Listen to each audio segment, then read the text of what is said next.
Bismillahirrahmanirrahim. Assalamualaikum warahmatullahi wabarakatuh. Waalaikumsalam warahmatullahi wabarakatuh. Selamat pagi semuanya. Salam sejahtera untuk kita semua. Perkenalkan, nama saya Ahmad Bani. Dan saya di sini tidak sendiri. Saya ditemani oleh rekan-rekan saya, yaitu Perkenalkan, nama saya Aisyah Nurhalisatu Sadia dengan 3 nomor NPM terakhir 034. Perkenalkan, nama saya Rafiqa Wafini dengan 3 nomor NPM terakhir 039. Perkenalkan, nama saya Naila Sari dengan 3 nomor NPM terakhir 064. Perkenalkan, nama saya Febi Nuraini dengan nomor NPM 3 terakhir 042. Jadi kita akan mempresentasikan tentang menganalisis bahasa laporan penelitian sebagai teks akademik mikro.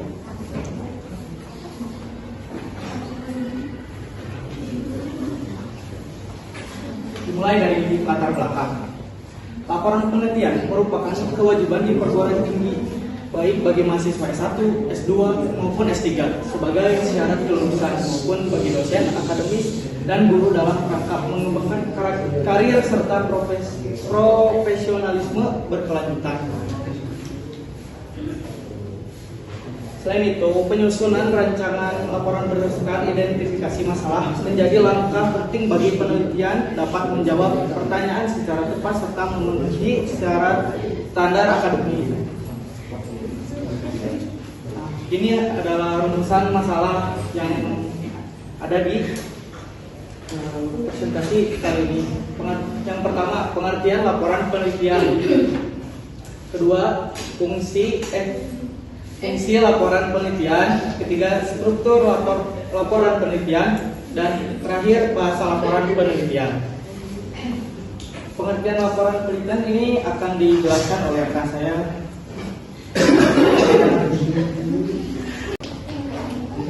Oke teman-teman, sekarang kita ke pengertian laporan penelitian. Nah, kalian udah tahu belum apa itu pengertian dari Baterai sudah terisi 80%. Tahu? Nah, laporan penelitian dalam bahasa Inggris yaitu report yang berasal dari bahasa Latin porta, yang berarti membawa, menyangkut, menyampaikan. Penelitian menurut Kenlinger ialah proses penemuan yang mempunyai karakteristik sistematik dan terkontrol, empiris dan berdasarkan pada teori dan hipotesis atau jawaban sementara. Menurut Darwin, laporan penelitian adalah karya tulis yang berisi paparan tentang proses dan hasil-hasil yang diperoleh dari suatu kegiatan penelitian. Laporan penelitian adalah suatu dokumen tertulis tentang hasil pelaksanaan suatu penelitian yang dibuat secara jenis disusun menurut metode penelitian yang sistematika tertentu dengan bahasa yang luas. Pada hakikatnya, suatu laporan harus berisi 3 hal, yaitu apa yang dilaporkan, siapa yang melaporkan, dan kepada siapa laporan diberikan. Ketiga hal tersebut lazim ditulis pada halaman sampul atau halaman judul. Suatu penelitian baru dianggap selesai apabila telah diakhiri dengan suatu laporan penelitian yang siap untuk didokumentasikan atau diolah lebih lanjut menjadi naskah. Nah, laporan penelitian juga merupakan karya tulis ilmiah resmi yang membahas permasalahan dalam bidang tertentu yang digunakan sebagai syarat penyelesaian studi akhir jenjang pendidikan tinggi tertentu. Laporan penelitian juga dapat diartikan sebagai karya ilmiah yang memaparkan permasalahan yang cukup penting sebagai hasil penelitian pustaka atau lapangan yang dilakukan oleh mahasiswa berdasarkan penugasan akademik dari perguruan tinggi yang menjadi syarat kelulusan. Misalnya pada S1 ada namanya skripsi, S2 ada tesis, dan S3 ada disertasi. Nah, Maya Sari juga menyimpulkan dari beberapa pengertian menurut para ahli bahwa laporan penelitian adalah kerja akhir atau dari suatu proses panjang atau pendek dari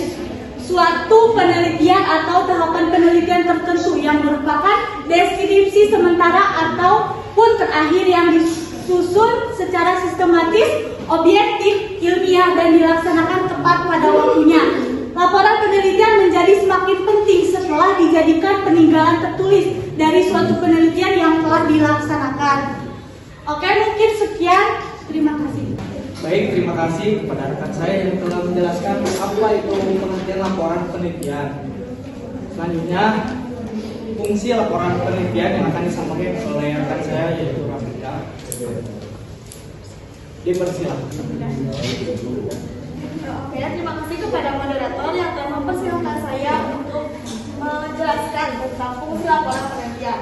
Setelah dari dijelaskan pengertian laporan, sekarang kita ke fungsi laporan penelitian. Yang pertama ada fungsi sebagai kegiatan pendidikan, di mana laporan penelitian dimaksudkan agar mahasiswa ketika akan mengakhiri pendidikannya mampu menghubungkan dan menyatupadukan segenap pengetahuan ilmiah yang dipelajarinya selama di perguruan tinggi. Yang kedua, ada fungsi sebagai kegiatan penelitian, di mana laporan penelitian ini bisa ditujukan untuk memberikan kesempatan kepada mahasiswa untuk menerapkan prosedur penelitian dan mempraktikkannya dalam pengembangan ilmu. Dan yang ketiga, fungsi sebagai kegiatan pemikiran, yaitu laporan penelitian dapat menjadi sarana bagi mahasiswa untuk menunjukkan kemampuan berpikir ilmiahnya sebagai seorang ilmuwan, daya kreatifnya sebagai bukti potensi kecenderungannya, dan tingkat kecerdasannya sebagai calon sarjana yang layak untuk diluluskan. Dan yang keempat, ada fungsi sebagai kegiatan penulisan, di mana laporan penelitian menyajikan bukti terakhir dari mahasiswa mengenai pengungkapan serangkaian ide yang bernilai dalam suatu karya tulis ilmiah yang tersusun secara sistematis, logis, dan terpadu, maupun dalam bahasa tulisnya yang jelas, ringkas, tepat, dan benar. Mungkin sekian fungsi dari laporan penelitian yang bisa saya sampaikan. Saya kembalikan lagi ke moderator. Baik, terima kasih kepada Rafika yang telah menjelaskan fungsi laporan penelitian. Selanjutnya, struktur laporan penelitian yang akan dijelaskan oleh Aisyah. Dipersilakan. Terima kasih kembali kepada moderator yang telah mempersilahkan saya menjelaskan tentang struktur laporan penelitian. Nah, teman-teman, dalam laporan penelitian itu terdapat struktur. Yang pertama ada bagian awal yang merupakan pengantar kepada bagian inti pembahasan laporan penelitian yang meliputi ada halaman judul. Nah, di sini saya ada mengambil contoh. Saya mengambil contoh dari laporan penelitian saya sendiri di tahun kemarin, tahun 2024. Di sini saya melakukan penelitian dan membuat laporan penelitian untuk ajang lomba opsi atau Olimpiade Penelitian Siswa Internasional. Nah, di sini halaman judul ini merupakan halaman judul yang biasanya harus sesuai dengan pengajuan kepada pembimbing atau ketuanya yang sudah disetujui, dan terkadang ini juga berbeda setiap dalam, misalnya di ajang lomba itu terkadang beda-beda di setiap universitas juga. Membuat skripsi itu biasanya ada struktur yang beda, tapi di sini terdapat struktur umum yang biasanya digunakan. Nah, selanjutnya ada halaman pengesahan. Halaman ini memuat pengesahan pembimbing dan pernyataan dekan bahwa laporan penelitian telah diterima sebagai bagian persyaratan untuk meraih derajat sarjana. Selanjutnya juga ada halaman persetujuan. Halaman ini memuat persetujuan dari tim penguji yang diketahui oleh ketua program studi. Nah, kalau di contoh yang saya bawa di sini itu tidak ada halaman pengesahan dan halaman persetujuan. Mengapa seperti itu? Karena saya sendiri menyesuaikan dengan panduan yang terdapat di lomba. Nah, di sini saya ada pernyataan penelitian dan surat rekomendasi. Nah, selanjutnya ada abstraksi. Abstrak itu merupakan intisari atau rangkuman dari penelitian yang memuat 3 pokok pikiran: latar belakang dan rumusan, metodologi dan pelaksanaan penelitian, serta hasil yang dicapai. Nah, di sini juga ada penelitian ini bertujuan untuk memahami perspektif remaja. Nah, dengan akhirnya juga penelitian ini memberikan wawasan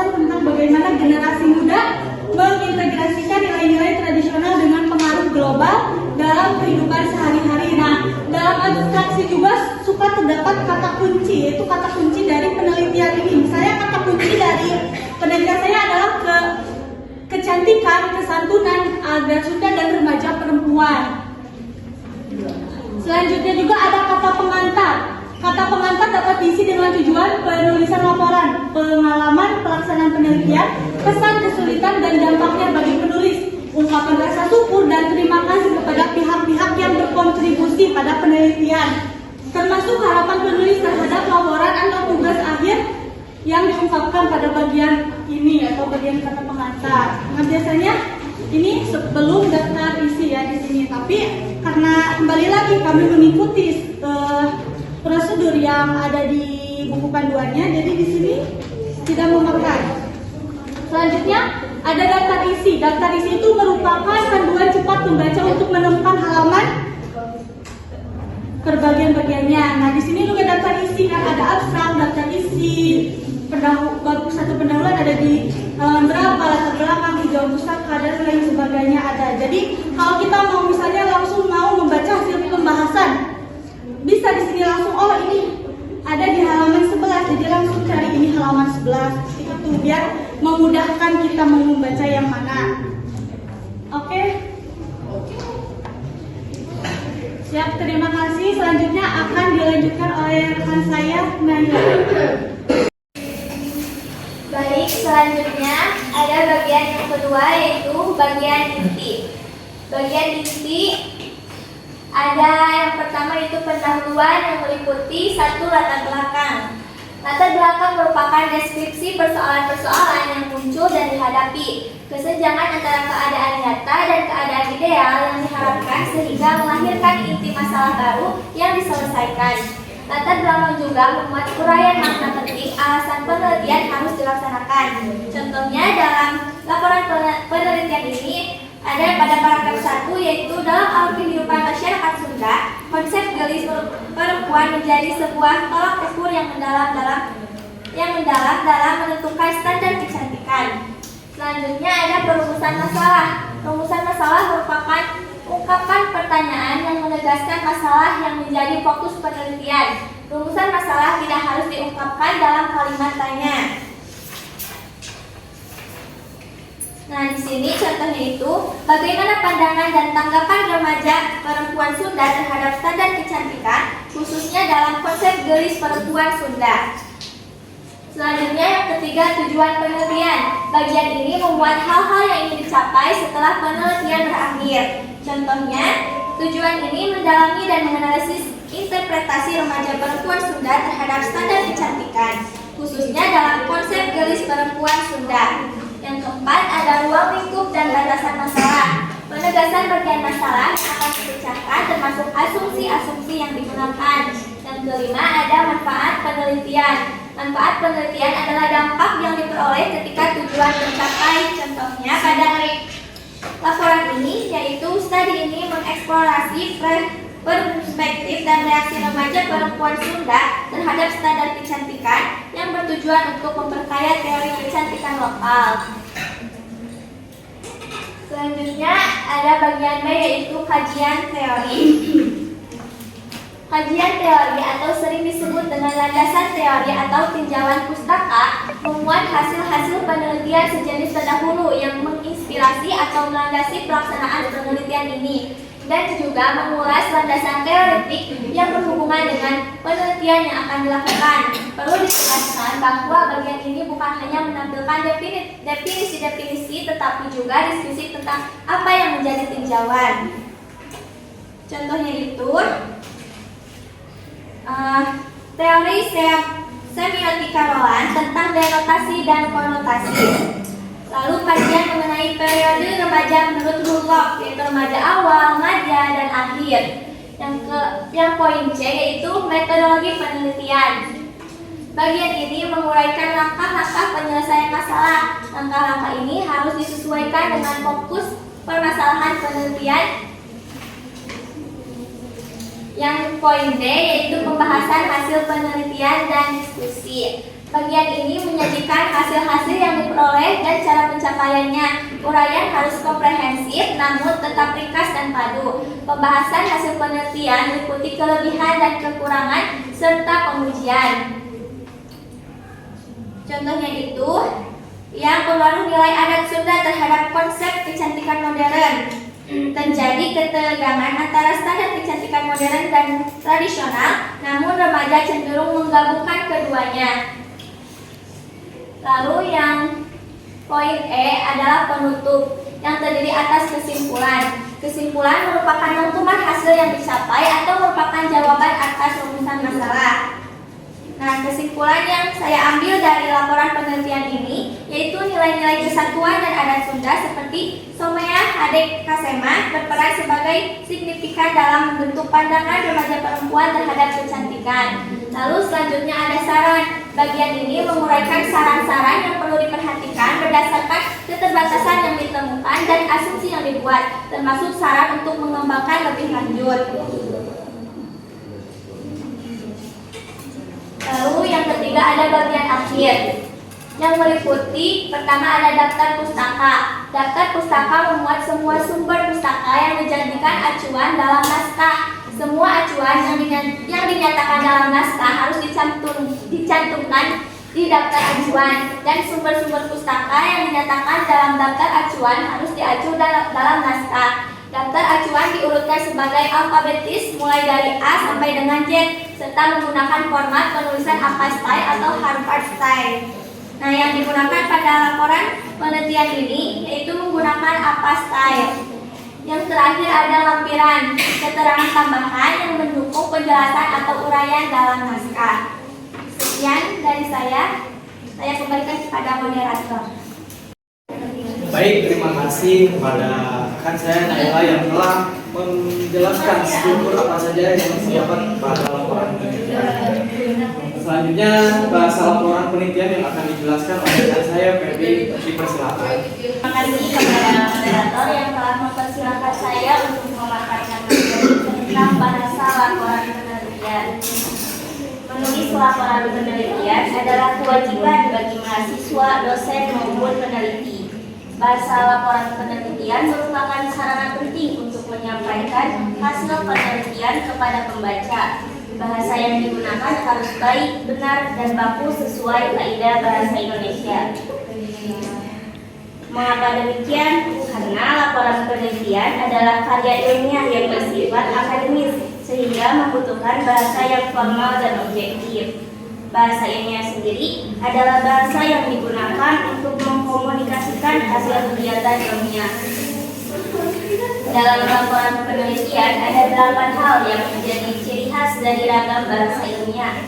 Di antaranya, yang pertama ada ciri-ciri, artinya ragam bahasa satu ini mampu membentuk pernyataan dengan bersama sehingga jelas dan bisa dipahami dengan baik oleh para pembaca. Lalu yang kedua ada lugas, yaitu bahasa yang digunakan mampu menyampaikan informasi dengan jelas dan tidak bermakna ganda, sehingga wajib memilih kosakata yang maknanya jelas dan penulisannya sesuai dengan EYD.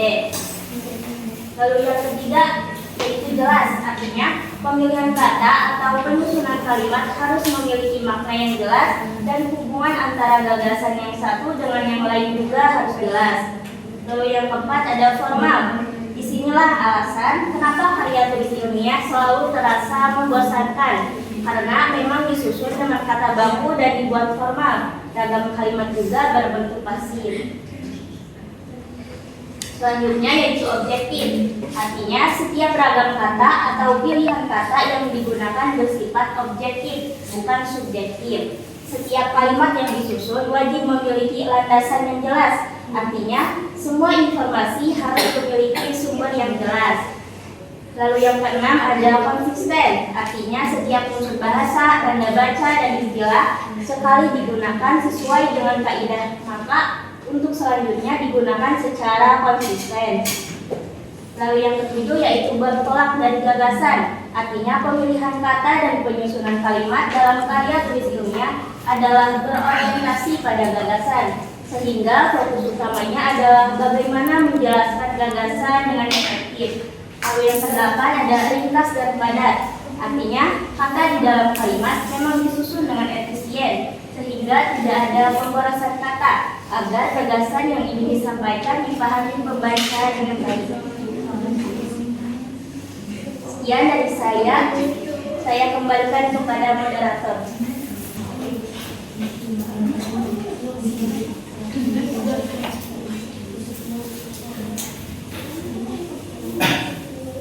Baik, terima kasih kepada Feby yang telah menjelaskan bahasa laporan penelitian.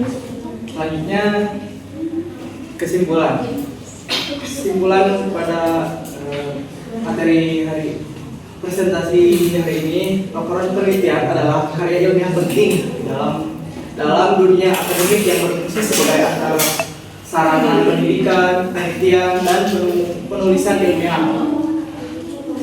Berdasarkan identifikasi masalah menjadi langkah penting untuk menghasilkan karya ilmiah yang komunikatif, akademis, dan dapat dipertanggungjawabkan. Sekian dari presentasi kelompok 4. Sekarang sesi diskusi.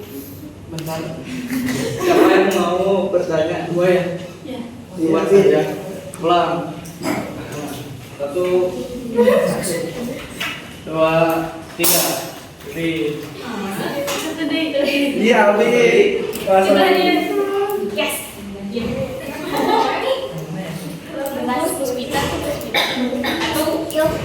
Oh gitu.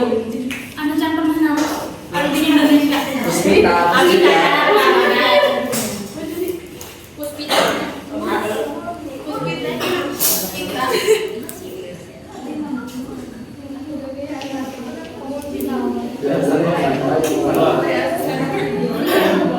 Sesi diskusi, ada yang mau bertanya?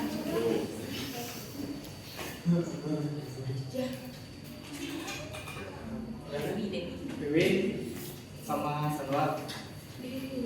Tadi itu. Perkenalkan, nama saya Dwi Nurianti dengan NPM 252-153-111-063.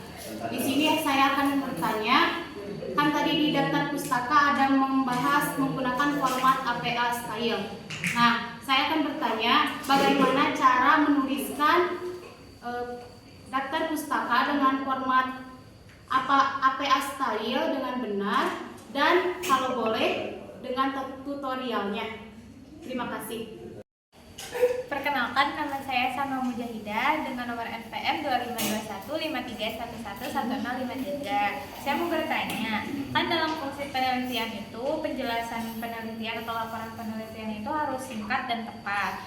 Nah, menurut kalian, apakah ringkas itu, penjelasan yang ringkas itu lebih baik, atau misalkan penjelasan dalam laporan penelitian yang lebih detail itu lebih bermanfaat gitu?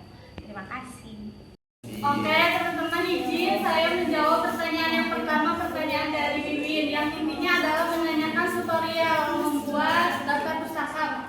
Benar? Nah, di sini kita ambil contoh, kita bikin dari salah satu jurnal aja ya. Di sini itu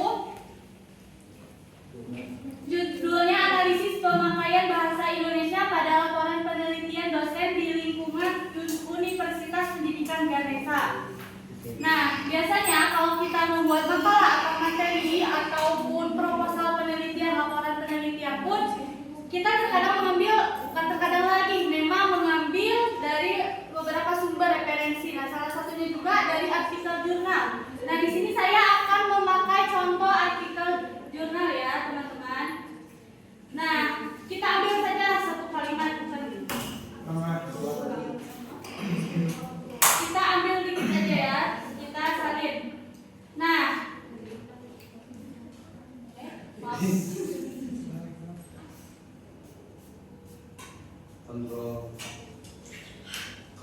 Kontrol C.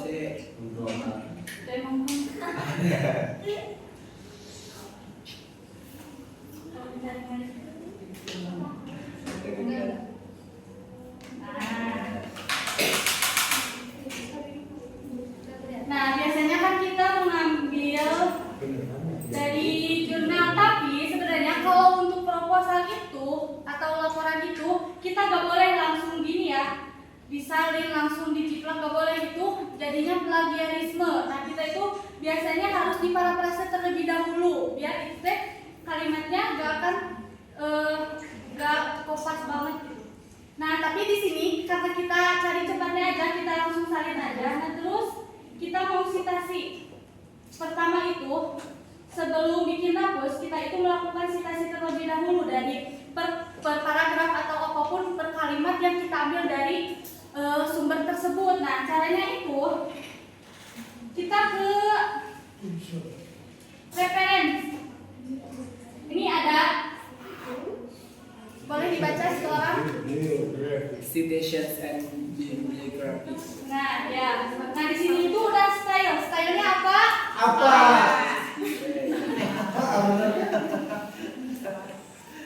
Nah itu lanjut ke insert citation. Jadi masukkan citasinya. Nah ini add, tambahkan.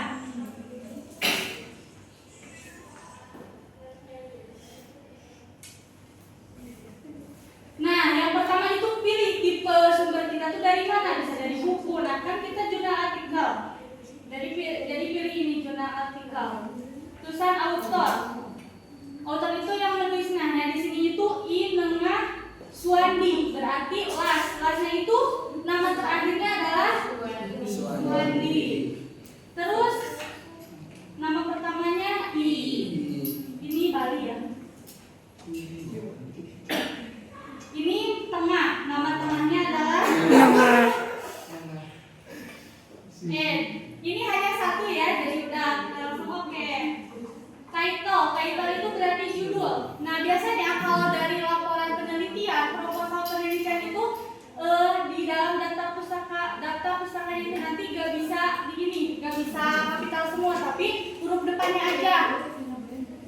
Nah kita bisa disalin, tapi lebih baik kita tulis saja karena takut juga terdeteksi plagiarisme. Karena plagiarisme itu emang cukup rumit ya teman-teman.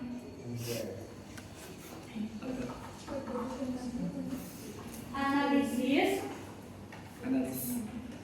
pemakaian bahasa Indonesia pada laporan penelitian dosen. Nah, pada itu merupakan kata depan. Nah, kata depan itu biasanya tidak kapital depannya, jadi langsung gini. Pada laporan penelitian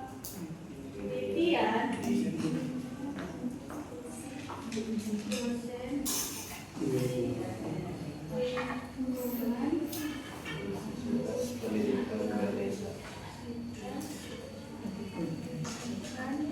Indonesia. Nah udah, jurnalnya itu nah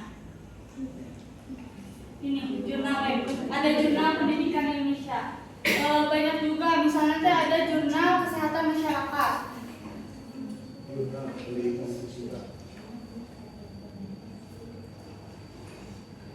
Sebenarnya ini bagusnya diketik semuanya, tapi kita coba sebagian. Yang tahun di sini ada tahunnya. Nah, 2014. Page itu halaman yang ada di sini. Nah, biasanya suka ada di atas itu di ini tuh halamannya ya, page-nya. Tapi karena di sini tidak tertera, berarti kita cek aja. Di sini yang awal itu halaman 437. Nah, akhirnya itu berapa? 437. Bentar, sebentar saya.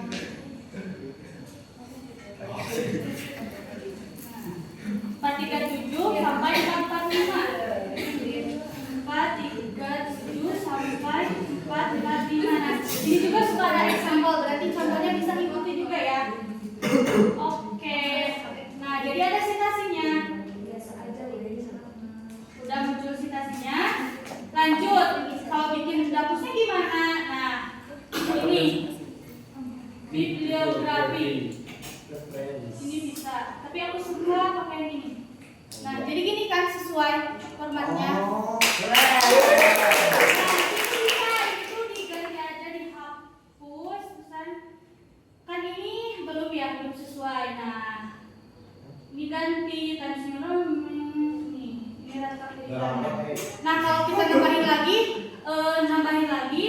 nanti diupdate lagi. Sesuaiin lagi semuanya dan nanti kalau udah ditambahin formatnya itu dari A sampai Z bakal langsung tersusun. Jadi kita dari citasi aja biar gampang. Tapi sebenarnya ini ada caranya lagi memakai aplikasi Mendeley. Tapi kalau untuk tutorial aplikasi Mendeley aku belum bisa ngasih ke kalian atau ke teman-teman ya, soalnya aku juga belum pernah. Oke, mungkin cukup sekian. Mudah-mudahan gampang dipahami sama kalian. Kalau boleh mau lagi bisa ditanya di luar jam. Oke, di sini saya akan menjawab pertanyaan dari Salma, yaitu laporan penelitiannya lebih baik singkat atau detail. Nah, jadi jawabannya singkat dan tepat, tapi juga detail untuk bisa dipahami, direplikasi dan direplikasi oleh pembaca lain. Nah, singkat dan tepat ini bukan berarti terlalu singkat sehingga jadi minim informasi gitu. Jadi terlalu singkat itu bisa membuat laporan menjadi tidak jelas, membingungkan atau kurang meyakinkan. Sedangkan kalau terlalu detail juga bisa membuat pembacanya itu kewalahan, apalagi jika informasinya itu saja atau berputar-putar. Jadi laporan penelitian yang bagus itu seimbang, cukup singkat untuk efisien, tetapi juga memuat detail-detail penting yang dibutuhkannya. Oke, sekian, apakah puas? Sudah. Terima kasih. Terima kasih atas perhatiannya. Wassalamualaikum warahmatullahi wabarakatuh.